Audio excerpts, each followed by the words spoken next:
Ano ang daan tungo sa kasiyahan? O kaya ano ang masayang daan? Philippians 4:11-13, natutunan ko ng masiyahan maging anuman ang aking kalagayan. Alam ko kung paano maghikahos, alam ko rin kung paano managana. Natutunan ko na ang sikreto kung paano masiyahan sa anumang kalagayan sa buhay. Ang mabusog o ang magutom, ang managana o ang maghirap. Ang lahat ng ito'y magagawa ko dahil sa lakas na kaloob sa akin ni Kristo. I can do all things through Christ who gives me strength. So dito, ang reseta ng sumulat, contentment. Pagiging panatag, payapa at masaya, anuman ang mangyari sa kabila ng lahat. Sa kabila ng hindi natupad ang gusto, sa kabila ng hindi nakamit ang minimithi, sa kabila ng mga problema at paghihirap, ay pwedeng sumaya ang tao kung tuturuan niya ang kanyang sarili. At ito yung tinatawag nating in spite of road to happiness. There are usually two distinct choices lagi sa Bible.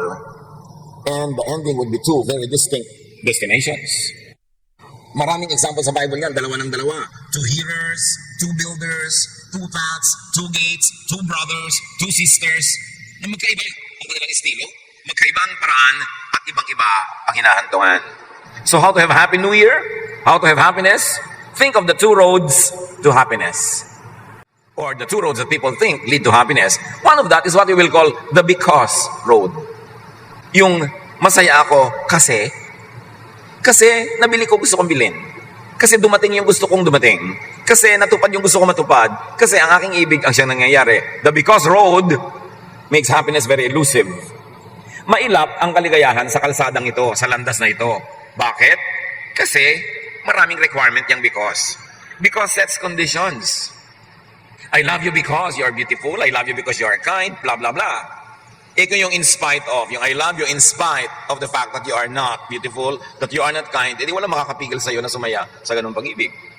Because limits possibilities. Sasaya ako kung may kondisyon. At yung mga kondisyon na yun, mahirap yun na masatisfy. Mahirap yun na laging makamit. Happiness because causes much unhappiness. Kasi kailan ba naman pwedeng matupad ang lahat ng gusto natin? Nangyayari nga ba sa totoong buhay yung forever, happily ever after, yung mga ganung bagay?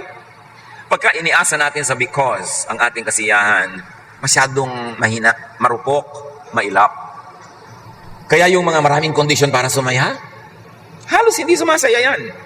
Yung daming hinahanap, yung ang taas-taas ng mga gustong mangyari, na bihira namang maabot, yung kailangan walang nararamdaman para sumaya, kailangan hindi masakit ang paa, hindi masakit ang tiyan, hindi masakit ang ulo para sumaya, lagi namang merong masakit. Yung kailangan laging kasya ang pera, bihira naman yan. Sabi nga ni Solomon, as wealth increases, so do those who spend money. Mas lumalaki pera, lumalaki rin yung gastos. Zero at zero o kulang at kulang pa rin. Pag lagi kang may hinahanap para sumaya, kailangan sumaya ako kung meron akong papa, o meron akong mama, kung meron akong ganito o ganon. Sasaya tayo sa Noche Buena kung meron ng tinapay at keso. Paano kung wala? Kung marami kang requirement, mahirap sumaya. So, hindi magandang tahakin yung because road. Kaya ang natirang isa ay yung the in spite of road. Yung sa kabila ng lahat. Yung kahit na. Masaya ako sa kabila ng lahat na ganito ang mga anak ko, na gano'n ang kapitbahay ko. Yung kahit na ganito ang kalagayan ko, sasaya ako. Yun ang mas potential, mas may posibilidad na sumaya. It means to be happy or happier in spite of not having what you want. Or not having what you want exactly the way you want it. Merong iba, magkaroon ako ng asawa, sasaya na ako. Pero nung nagkaroon, hindi pa rin masaya. Kasi kailangan ng asawa ko ganito, kailangan ganon. Life can never be exactly what we want it to be. Sabi nga ng isang 1960s song. At pag ginawa nating requirement na kailangang matupad ang lahat ng gusto ko bago ako sumaya, hindi ka sasaya. So magsaya sa kabila ng lahat. Magsakaya kahit na. Kahit na namatayan ng mahal sa buhay, kahit na may sakit, kahit na kulang ang pera, humanap ka pa rin ng kasiyahan. And how do you find and take the in spite of road? Nasa ba yung kalsada na yon? Paano yung hahanapin at paano tatahakin? Do not complain. Do not be a complainer. So yung do not complain, ano yun? Activity. Huwag ka magreklamo. But do not be a complainer. Ano na yun? Character. Yung meron talagang nagre-reklamo at meron naman talagang mareklamo. Pag ibahin natin yung activity, nagreklamo ka dahil karekla-reklamo naman, naman, at meron naman talagang reklamador lang. Kahit anong sitwasyon, nagreklamo. Hindi yun sasaya at hindi yun masayang kasama. May kasama ba kayo na lagi mareklamo? Umulan, mareklamo, maaraw, mareklamo, mainit, mareklamo, maginaw, mareklamo. Bakit di ka na lang magpalibing ng buhay para tumigil ka ng kare-reklamo? Puro ka kasi reklamo. Complaining is a reaction. May action ng universe, may action ng kapwa-tao, may action ng kalikasan. How do you react? And complaining is a reaction. Reactions can be chosen. Pwede mo nang piliin ng reaction. Handang-handa kayo, magpipiknik kayo, ang dami yung baon, biglang bumagyo, hindi kayo matutuloy. Anong pwede mo reaction? O sige, dito na lang tayo sa bahay, kumain ng baon natin, at dito tayo mag-enjoy, umimbento tayo na ibang gagawin. O magdabog ka, mainis ka, magalit ka sa bagyo, mananalo ka ba sa bagyo? Complaining is a reaction, and complaining is a trigger for additional negative thoughts and feelings. Pag nagreklamo ka, hindi ka naman titigil dun eh. Kasi kung reklamador ka, hahanap ka pa uli ng ibang ipagreklamo. In other words, may isang hindi ka nagagandahan na nangyari, pero sa kareklamo mo, makakahanap ka pa ng ibang hindi na naman maganda na pwede mong ipagreklamo uli at lulubog at lulubog at lulubog ka sa habit of complaint. It will become your character. First, it's a thought. Gusto mo magreklamo, pero pagka ginawa mong action, inactivate mo, magiging puro reklamong gagawin mo. Pag pinaulit-ulit mo yan, magiging habit. And habit becomes you. It becomes your character. Marami mga tao hindi nila napapansin, naging reklamador na sila. Hindi lang sila nagrereklamo dahil dapat naman, kundi naging ugali na nila na magreklamo. Naging asal na nila. Talagang hindi mo marinig ng pasalamat ang laging inireklamo, yung kung ano man yung reklamong hindi naman naiiba. Tulad naman sa Pilipinas, pagka mainit, ang init. Bakit? Lumaki ka ba sa Alaska, sa North Pole? Di ba dito? Alam na naman ang mainit. Nakakabor ng madinig sa'yo yung mainit. Pumasok ka sa freezer nang matahimik ka. Pero paano magreklamo ka? Malamok. Malamok talaga sa Pilipinas. Mag-screen ka, magkulambo ka kung ayaw mo na lamukin ka. Pero tigil na yung kareklamo na yan. Yung may mga karamdaman na hindi naman gumagaling. Laging may karamdaman. Yung dadalawin mo, may karamdaman. Laging may karamdaman ako, may karamdaman ako. Nakakalungkot na tuloy na puntahan, dalawin. Kasi wala nang maipuri na. Ay, salamat, maganda ang panahon. Ay, salamat. Puro reklamo. Hindi masarap kasama yung lagi nagre-reklamo. At kung pwede mga takasan at iwasan, iwasan mo eh. Kasi yung saya mo natatanggal, napapalitan din ng dusa at reklamo. Tayo may pananagutan sa ating kapwa. Hindi lahat ng lungkot natin, ipapasa natin sa kanila para lumungkot din sila. May mga lungkot na personal. Personalin mo na lang, sarilinin mo, huwag mo nang ipasa sa iba. Kasi magpapalungkot na ng kapwa. Yung kapwa mo na pwedeng magpasaya sa'yo, tumulong sa'yo, palulungkutin mo rin. Hindi pareho na kayo ngayong pasyente. Imbes ikaw lang ang pasyente. Huwag tayong magdamay ng mga negative feelings. Huwag tayong magdamay ng kawalan ng pag-asa. Yung nawawalan ka ng pag-asa sa buhay, idadamay mo pa yung kapwa mo. Di pareho na kayong dalawang walang pag-asa. Sino pang tutulong sa'yo? Pag pareho na kayong malungkot, pareho kayong nawawalan ng gana sa buhay, that's not the way to live. May mga sinasarili tayong lungkot na hindi na natin kailangang ipasa sa iba. Kasi, wow naman, ang tagal-tagal niyang malungkot, gaya lang siya sumaya. Nung makita ka, pinalungkot mo na naman, di bumalik na naman siya sa lungkot. Mayroon tayong pananagutan para pasayahin din ng kapwa at hindi natin kailangang laging ipasa sa kanila, ipasan, idagan ang mga drama natin sa buhay. Lalo't yung mga drama na yun, iniimbento lang natin o paulit-ulit na hindi naman naiiba. I-share lang natin ang problema sa kapwa. Kung sa pag-share, masasolve. Pero kung hindi, dumadami lang yun ang mga problema, sarilinin mo na lang. Yan ay yung charity mo sa iyong kapwa. Dahil siya din may dala, siya din may problema, siya din may lungkot. Hindi niya kailangang laging hatian ka sa iyong lungkot. At hindi mo kailangan laging ikalat ang lungkot mo sa buong barangay para dumilim ang buong kapaligiran. Complaining is not a good habit. Complaining multiplies sorrows. Yung mag-asawa kayo, ang anak nyo ay nasa abroad, tapos medianoche, nagsasaya kayo, tapos pagtingin mo sa asawa mo, hihigbi ka. Ang anak natin. Di lumungkot na rin siya. Pauwiin nyo nang mawalan kayo ng sustento. Hindi nyo naman pala gustong pauwiin. Di magsaya-sayahan na kayo, umimbento kayo ng ligaya. Huwag i-exaggerate ang lungkot kasi nakakahawa yan. Maghahawa na rin lang kayo yung kasiyahan na. Palitan natin yung mga paraan na nakakapagpabigat sa buhay. Kasi sasandali lang ang buhay sa mundo, papabigatin pa. Kung mabigat na nga, dadagdagan pa ng bigat. Pwedeng piliin kung magrereklamo o hindi. Magreklamo kung ang reklamo ay merong magandang bunga. Halimbawa, very poor ang service ng isang hotel o isang ospital. Pwede mong ireklamo para maiba yung service, para magbago. Pwede reklamo ka ng reklamo sa mga bagay na hindi naman kayang palitan. Nandiyan na kasi, tanggapin mo na lang. Huwag ka nang maging masaya because maging masaya ka na in spite of, sa kabila ng lahat. Paligayahin mo ang iyong buhay kasi gusto ng Diyos na makita niya na ina-appreciate natin ang binibigay niya. Nagpapasalamat tayo sa binibigay niya. At di man natin lagi naiintindihan, nagtitiwala tayo na tama siya sa ibinibigay at sa hindi ibinibigay. Kung kailan at kung kailan ipinagkakait, tama siya lagi. Magtiwala. Hindi laging puro reklamo. Yung iba magpe-pray pero ang pray puro reklamo.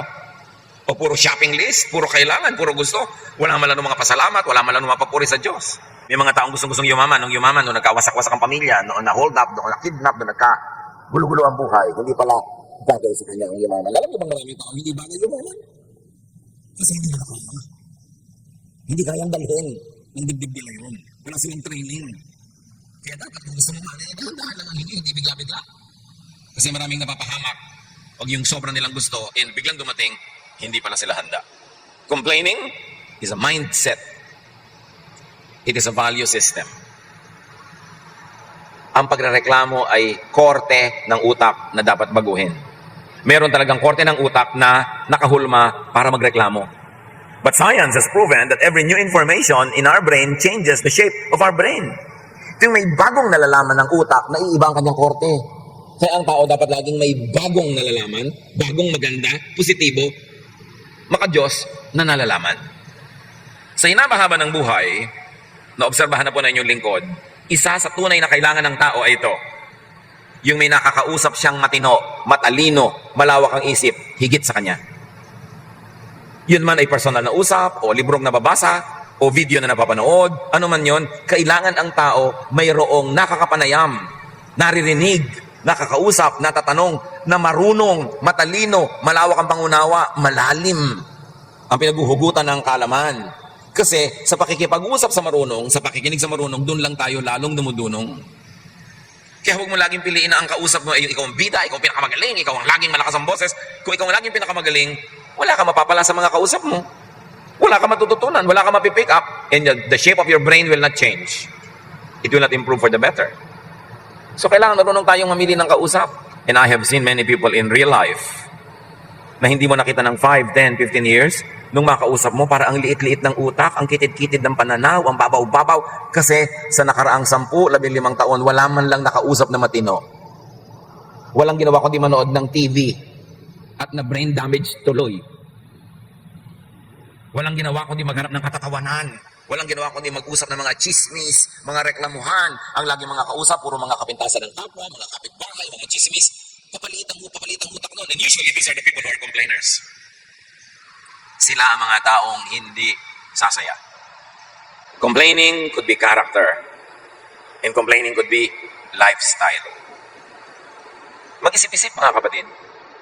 Sa pagharap na natin sa bagong taon, huwag na nating i-export into the new year yung mga dating hindi magandang lifestyle and character. And one of that is being a complainer. Now, you can choose to complain or you can choose to not complain, to accept the situation that cannot be changed, and to be happy and happier. Kung kayo may karamdaman, huwag niyong gawing kondisyon na wala kayong nararamdaman para kayo sumaya. Kasi lagi kayong may mararamdaman, hindi na kayo sasaya. Dapat hindi yung sasaya ako kasi wala akong nararamdaman. I will be happy because it's impossible. Pero sabi mong, sasaya ako sa kabila nito, sa kabila na may nararamdaman ako. I will make myself happy in spite of the fact that I have an imperfection, that I have an illness, that I have a sickness. Ephesians 4:31, stop being bitter and angry and mad. Tama na daw ang kapaitan, ang galit, ang puot. Tama na. Kung yung mga nakaraang taon, galit ka doon kay Aling Kulasa, next year ba galit ka pa rin? Eh di dala-dala mo na naman sa kabilang taon yung mga kabigatan, mga kapaitan. Yung inis mo ba sa biyanan mo, sa manugang mo, sa hipag mo, dadalhin mo pa rin into the next year? Eh kung talaga nakakainis, iwasan mo na lang makita, iwasan mo makausap para hindi ka lagi naiinis. Pero kung lagi kang naiinis, you've got to do something to stop it. Sabi, stop! Ibig sabihin, it is in your hands. Kaya mong pigilin yan. Pero huwag pa ulit-ulit. 3 taon mo nang nirereklamo sa asawa mo, yung kapitbahay nyo, maawa ka naman sa asawa mo. Kailangan niya laging marinig tong basura na to, itatambak mo sa tenga niya. Luluwag ang dibdib mo, pero dibdib niya ang pinasikip mo sa karereklamo mo.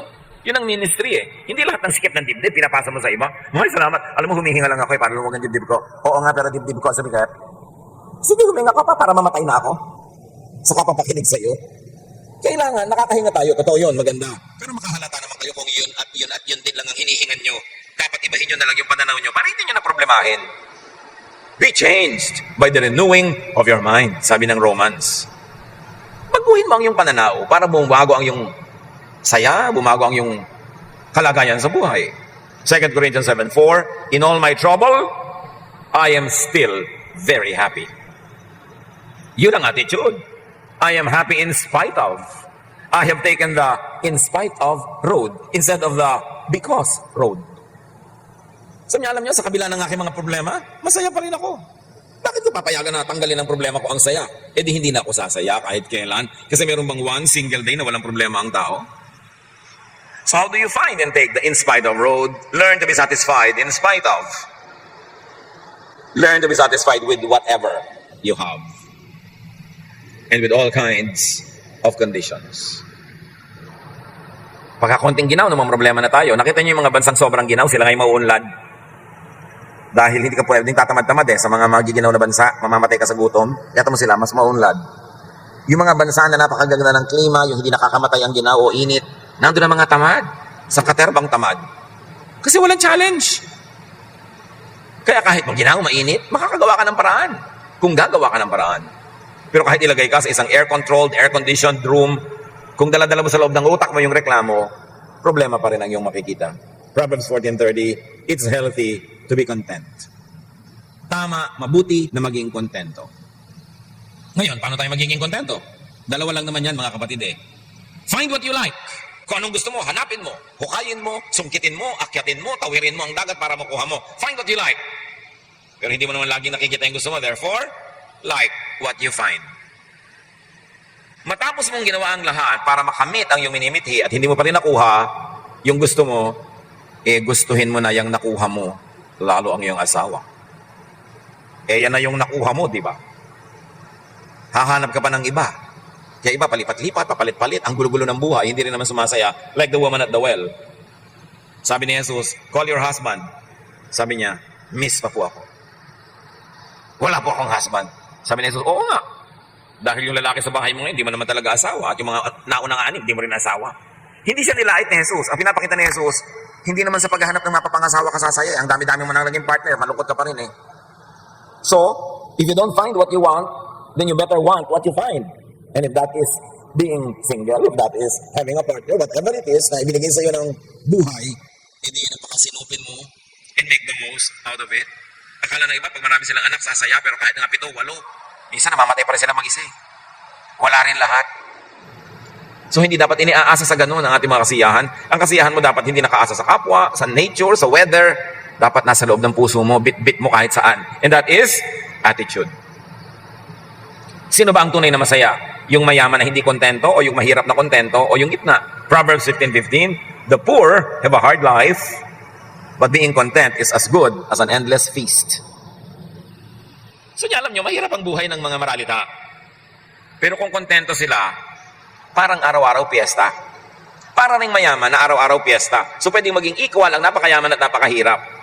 Si mayaman, masaya dahil mayaman. Si mahirap, masaya dahil kontento yung utak niya. Pareho lang masaya ang ending. Hindi masamang yumaman, ha? Maganda, mayaman ka na, kontento ka pa, pero may ganun ba?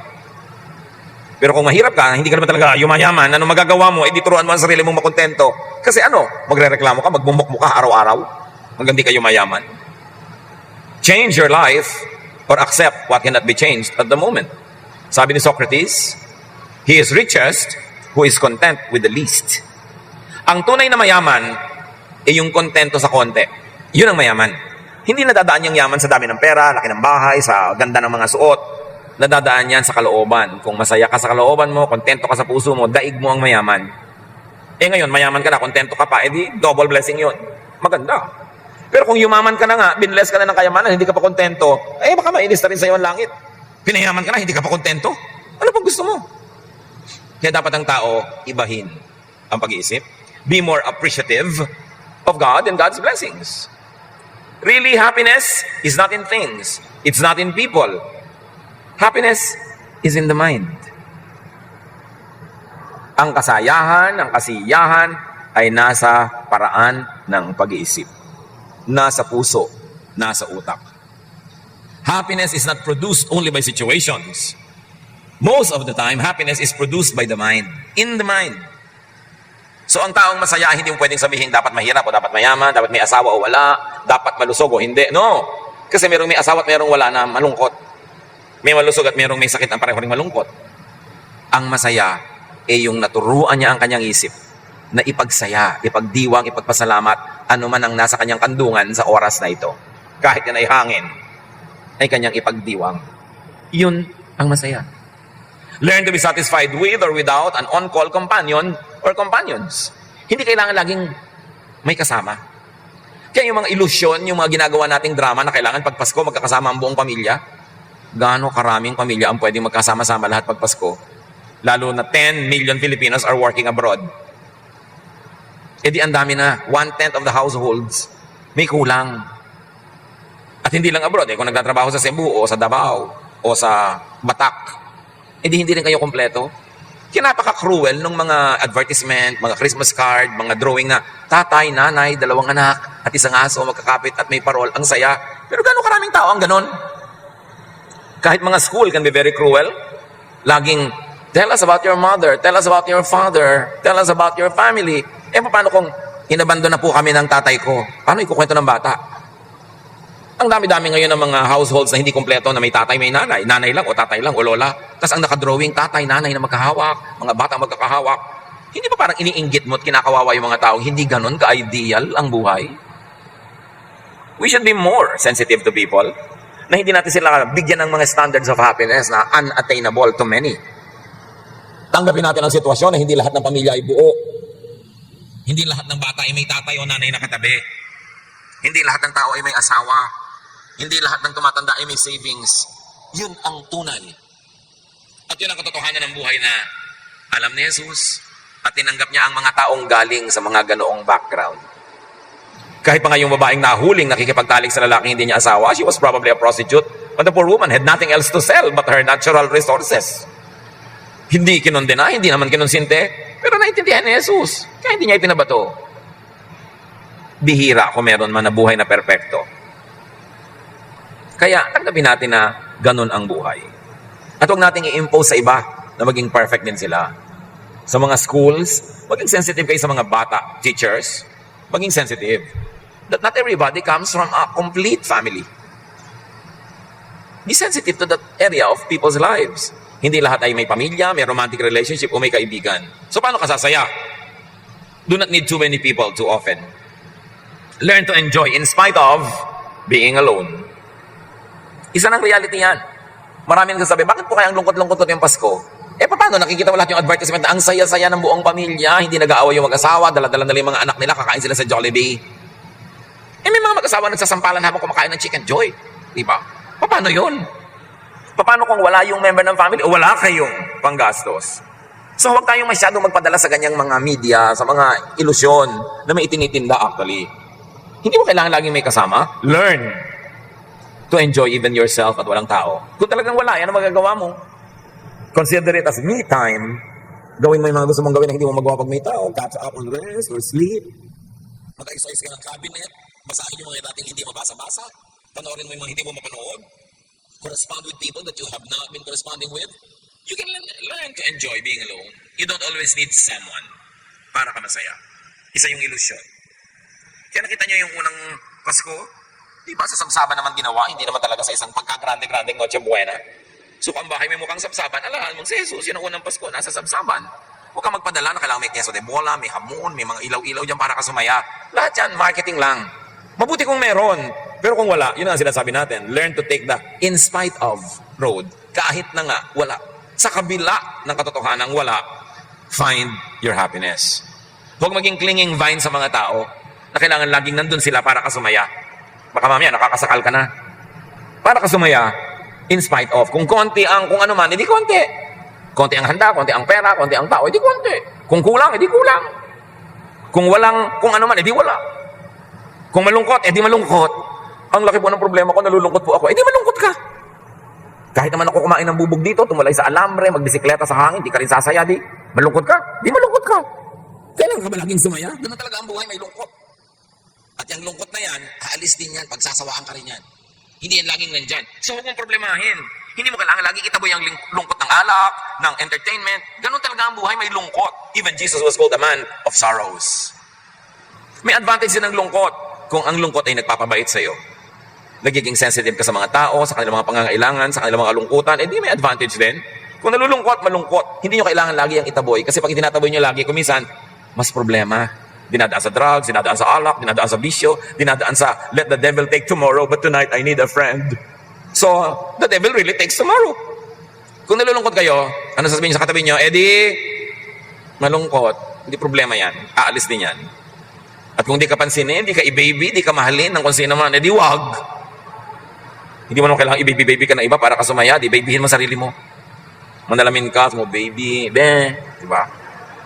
Pasayahin ang sarili. Huwag iasa sa iba. Unless paid for or professional or transactional, do not expect attention. Unless hospital yan na nagbabayad ka, o hotel o restaurant, dapat talaga may attention. But unless that is the case, don't expect it. Do not expect care and love. And do not expect gratitude. Sa siyam na pinagaling ni Jesus, isa lang nagpasalamat. So huwag mo nang hanapan yung iba. Napapansin nyo ba sa mga pamilya, kung sino yung laging nagbibigay ng pinakamaraming regalo, siya ang walang natatanggap. O kaya, isang kapraso ang natatanggap. Ang daming ibinigay, wala man lang natanggap. Palitan nyo naman yan sa pamilya nyo. Hindi naman yung laging tagabigay, taon-taon siya ang bigay ng bigay, tapos iniisip nyo, ay, may pera naman siya, kaya nga siya nagbibigay, so hindi ko na lang siya bibigyan. Nagkikintay-intay din yun, kahit siya ang palabigay, kahit wala isang medyas, isang panyo, isang palatsuchi.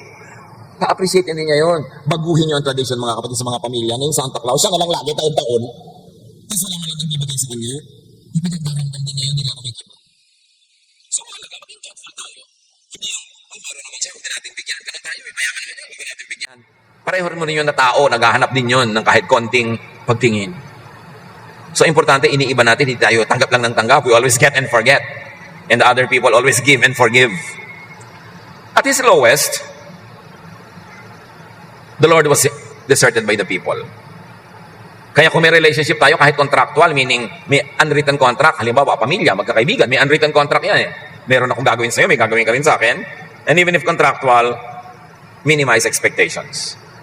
Para hindi ka masyadong mabigo. Babaan ang expectation and be surprised kung mas mataas ang tinanggap. Pero yung mataas ang expectation mo, tapos mababa yung tinanggap mo, hindi malulungkot ka lang. The Lord was deserted by His followers. Mark 14:50, and Jesus' disciples ran off and left Him. Sa oras ng kanyang kagipitan, pag-iisa, pangungulila, iniwan siya ng kanyang disciples. The Lord knows sadness. The Lord knows the meaning of sorrow. That's why He is able to help those who are sorrowful. Learn and receive the spirit of contentment from Christ. Dapat nga ang image mo ng Pasko, yung si Jesus na nasa krus, hindi yung si Santa Claus na maraming dalang regalo. Kasi yung pagkakasilang at kamatayan ni Jesus, yung kompletong cycle, yun ang tunay na Pasko. Ang ibinigay ni Jesus ang kanyang buhay para tayo maligtas, hindi lang sa impyerno, kundi sa malang impyernong pamumuhay dito sa balat ng lupa. Philippians 4:13, Christ gives me the strength to face anything. So learn the Jesus contentment, which really means patience, endurance, and healthy detachment from people and things. Yung peace ni Jesus, dahil siya ay kontento, dahil siya ay mapagpasensya, mapagbigay, at dahil siya ay matiisin, kaya siya mayroong kapayapaan. At meron din siyang healthy detachment from people and things. Hindi siya clinging vine, hindi siya kailangan laging may kasama, hindi siya laging nakakahawak, hindi siya laging nakasandal. Mark 1:35, very early the next morning, Jesus got up and went to a place where He could be alone and pray. Si Jesus maraming alone time. Hindi niya laging kailangang merong karay-karay na tao at kasakasama. In fact, marami siyang nagagawa, palalimin ang kanyang espiritualidad, patibayin lalo ang kanyang sarili, lalo siyang lumapit sa Ama kapag walang ibang tao. Isang bagay na kailangang matutunan natin mga Pilipino, yung ma-appreciate natin yung nag-iisa, kumisan. Hindi samahan mo ko, wala nang magawa ng walang kasama. Kasi sa pag-iisa, nakakapagbulay-bulay, nakakapag-isip-isip. Meron tayong private time with God, pwedeng lumalim ang ating espiritualidad. 1 John 2:15, don't love the world or anything that belongs to the world. Siyempre, exaggerated language ito. Ang ibig sabihin lang, don't love too much. Don't get too attached. Pag sobra kang attached, sobra ka nakadikit sa bagay, sa tao, sa anuman, madali kang lumungkot. Nangongolekta ka ng mga estatwa ng elepante, attach ka, may isang nabasag, di ba luksa ka? Meron kang pinapahalagahan, may kinokolek? Sayang naman, nabasag. Pero nabasag na, ano pang gagawin ko? Eh, di nabasag. At least na-enjoy ko ng ilang araw, ilang buwan, ilang taon. At ngayong nabasag na siya, eh di nabasag. Hindi yung magagalit ka pa, magreklamo ka pa, malulungkot ka pa. Eh, basag na nga. Disadvantage na nga yun, dodoblehin mo pa dahil malulungkotin mo pa yung kalooban ng iyong puso. Dapat marunong tayong, eh di basag. Nawala. Meron kang magandang hikaw, mahal na mahal mo, biglang nawala. Hinanap mo, hindi mo makita, eh di nawala. Anong gagawin mo? Eh nawala nga eh. Hindi ka na mag-move on? Meron kang hindi natuloy na romance? Lagi mong hinahanap the one that got away? Nag-got away na nga eh. Move on. Eh di, naka-get away. Ganun talaga ang buhay. Learn the understanding and acceptance of people. Yan ang tunay na peace ng Panginoon. Nauunawa niya, inuunawa at tinatanggap ang tao. Gaano karami sa may asawa ang inuunawa nyo at tinatanggap ang inyong asawa, ang inyong ina, ang inyong ama, ang inyong kapatid, ang inyong kaibigan? No. Most of us are in the business of changing people. We don't accept and understand people. We want them to change according to our taste. That's why we are unhappy and they are miserable. Romans 14:1, welcome all the Lord's followers, even those whose faith is weak. Don't criticize them for having beliefs that are different from yours. Ang linaw ha. Tanggapin nyo daw, basta naniniwala kay Jesus. Kahit na mahina ang pananampalataya. At huwag pintasan, huwag siraan. Kung may iba silang paniniwala kesa sa paniniwala mo. Pero hindi ba baliktad ang ginagawa natin? Pinipitasan natin ang lahat ng kahit anak ni Lord, naniniwala kay Lord, eh may ibang paniniwala, may ibang practice. Wala tayong ginawa kundi i-criticize, pintasan. What is the result? A lot of unhappiness, self-righteousness, division in the body of the Lord. So tanggapin mo. Ganyan siya, tinatanggap siya ng Diyos. Kung siya ay magbabago dahil sa kanyang pagbabagong loob at sa tulong ng Diyos, mangyayari yun sa tamang panahon. Pero habang hindi pa nangyayari, your business is not to reject, but to accept and understand people. Kung ito ang paiiralin natin sa ating mga pamilya, sasaya tayo ng sobra-sobra. Yung imbes gusto mong baguhin ang bawat tao, unawain at tanggapin at mahalin. Yun ang tunay na daan sa kasayahan ng pamilya. The in spite of road. Yung I accept you, I love you anak, in spite of. I accept you tatay, accept you nanay, in spite of. Hindi yung because of. Yung because kasi unattainable. Pampahirap ng buhay. Natutuwa ako sa iyo anak kung first honor ka. Matutuwa ako sa iyo anak kung matapos mo ang college in 2 semesters. Matutuwa ako sa iyo nanay kung lagi mo kayo bibili ng gadget. Puro because. If. I love you if. Kung I love you in spite of, sino ang makakabuwag ng inyong pagmamahalan? Sino ang makakasira ng inyong samahan kung mamahalin kita sa kabila ng lahat? Hindi kung masisiyahan ako sa iyo. Learn simplification of life.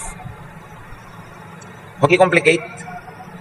Change what you can change, accept what you cannot change. At sabi nga nila, have the wisdom to know the difference. Kung ano ang dapat binabago at kung ano ang dapat tinatanggap na lang. 1 Timothy 6:7-8, we didn't bring anything into this world and we don't take anything with us when we leave. So we should be satisfied just to have food and clothes. Can you imagine the teaching? So may kinakain ka ba? Meron naman. May damit ka ba? Meron naman. Eh dapat masaya ka na. Ano pang gusto mo? Mabubuhay ka na niyan. Lahat ng higit dyan, dagdag. At yung dagdag, hindi requirement yon, dagdag lang yun eh. So kung may kinakain ka, may suot-suot kang damit, lalo may tinitiran ka, masaya ka na dapat. I-apply natin ito, hindi para tayo mawala ng ambisyon o mawala ng pagsisikap, kundi para hindi tayo napakahirap i-please. Pag meron ka niyan, salamat na. Ngayon, magsikap ka para madagdagan. Pero kung hindi pa dumadating yung dagdag, ipagpasalamat mo to. Hindi ka mauubusan ng ipagpapasalamat. Minimize your needs and wants and minimize your expectations. That will also mean that you minimize your frustration and your own unhappiness. How to have a happy new year? How to have a happy life? Change your mind. At kung happy ka na, change your mind for the better para happier ka pa. Your happiness is not out there in the stars. It's inside your brain. Your happiness is not dependent on so many people everywhere. It's dependent on your attitude. Your wealth is the way you think. So lahat nangyayari sa loob ng isip. Train yourself to be happy in spite of, sa kabila ng lahat. Nadadaan yan sa training, sa practice. And begin with, pag may reklamo ka, stop! Nagreklamo yata ako, titigil ako kahit hindi pa tapos yung sentence. Kumusta po kayo, Lola? Sasabihin mo, ay, masakit ang pa ako. Teka, buhay pa ako, salamat sa Diyos. Di ba? Kumusta ka naman nanay? Kulang ang budget natin. Ay, buhay pa tayo. Meron tayo kahit konting pera. Salamat. Doon pa lang, pigilin nyo agad pag nagre-reklamo kayo. Train yourself. Training yan. Kailangan conscious ka. At kung gusto nyo pa lalong galing ang training, makipagkasundo kayo sa isang kasama sa bahay, o isang kaibigan, isang kamag-anak. Tuwing nagre-reklamo ako, pwede ba pakisampal mo ako na malakas? Talaga? Sabi nung kasama, sige. Tuwan-tuwa siya dahil araw-araw, puro ka pala reklamo. Gusto ka niya talagang pagsasampalin eh. Di ba? At tuwing hindi ako nagre-reklamo, pwede ba? Masahihin mo ko, i-foods pa mo ko. Yung reward people, we should change our habits and we need people to remind us. Nagre-reklamo ka na naman, mommy. Sasabihin ni daddy. Oo nga, no? O sige, change. Hindi yung, talaga naman. Alam nyo, pag ikinokore kayo, huwag kayo magalit-galitan, huwag kayo ma-offend. Tanggapin, salamat sa correction. At siguradong may pag-asa kayo sa buhay. Huwag ka ganun. Philippians 4:11-13.